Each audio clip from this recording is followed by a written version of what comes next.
Welcome back to Community Conversations.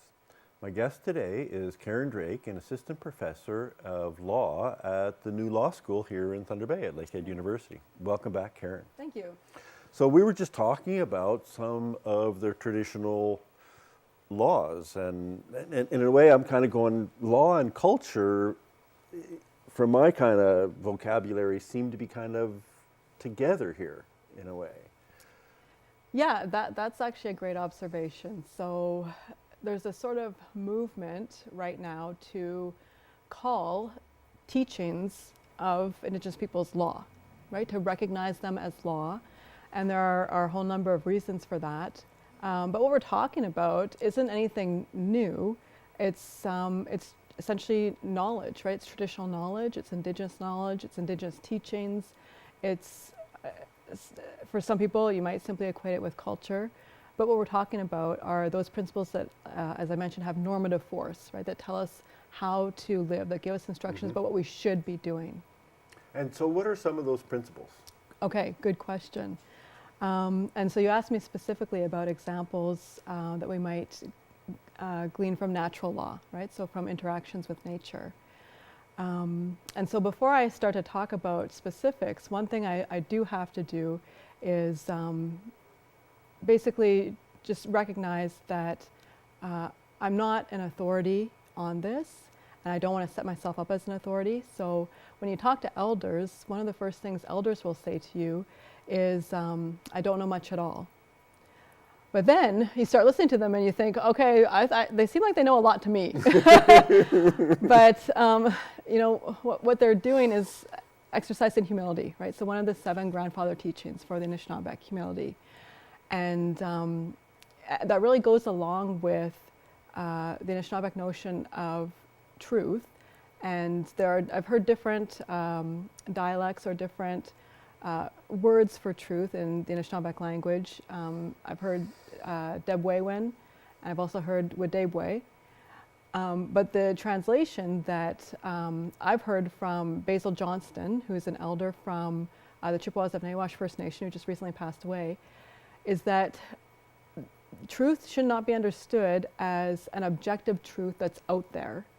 That the notion of Debwewin or Wadebwe is what I know from my perspective based on what I've learned so far and my ability and my command of the language. So all of this is just to say that I'll talk about some things that I've been really grateful to learn, but I don't want to set myself up as an authority, and I could be getting some things wrong, and if I am, then I absolutely welcome people to correct me and to teach me the right things. And because we're having a general discussion, we're always going to get things wrong part of the time. It's just like you were talking about different First Nations may have some different traditions and laws. Well, it's just like Thunder Bay has some different laws than Dryden and Kenora.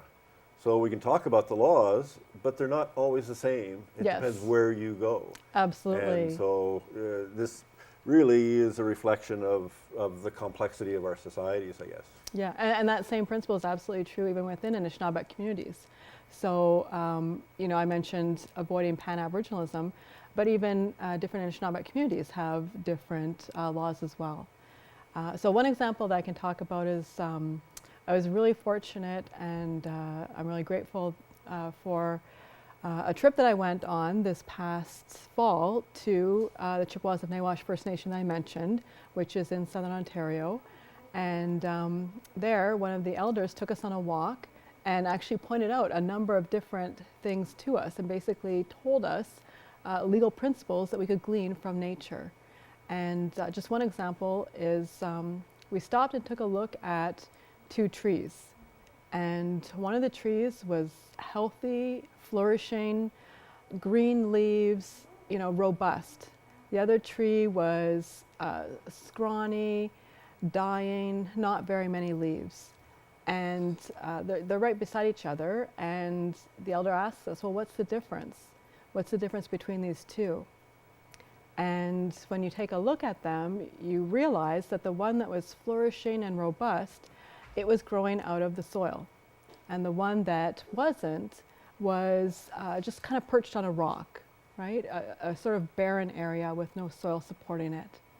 So a principle there is to understand the significance of the foundations of whatever it is that we're doing, right? So the foundations of whatever community we're building, whatever initiative we're undertaking, that you have to start with the right foundations if it's going to be a success. So in a way, I'm kind of going, it's like, it's a voyage of exploration and learning,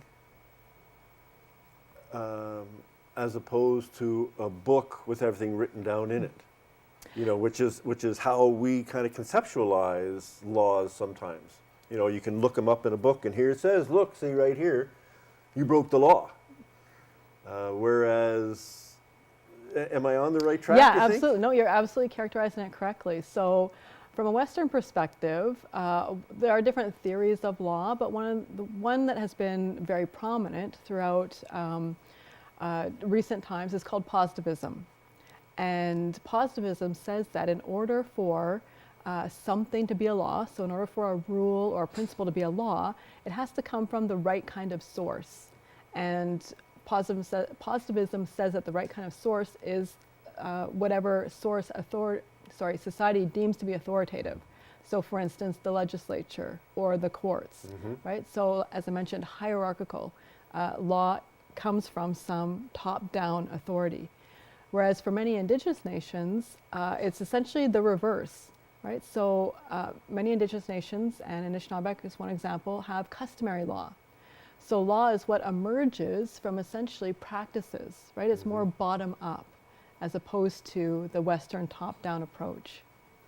It's like the grassroots, through observing, you learn how to live and how to behave. Yeah, I think that's a good way to put it. And I know so little, but I still have my opinions, even though I base them on so little.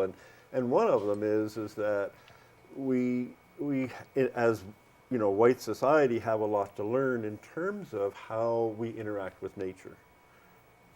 I feel like some of my upbringing was how we relate to nature is engineering. Okay.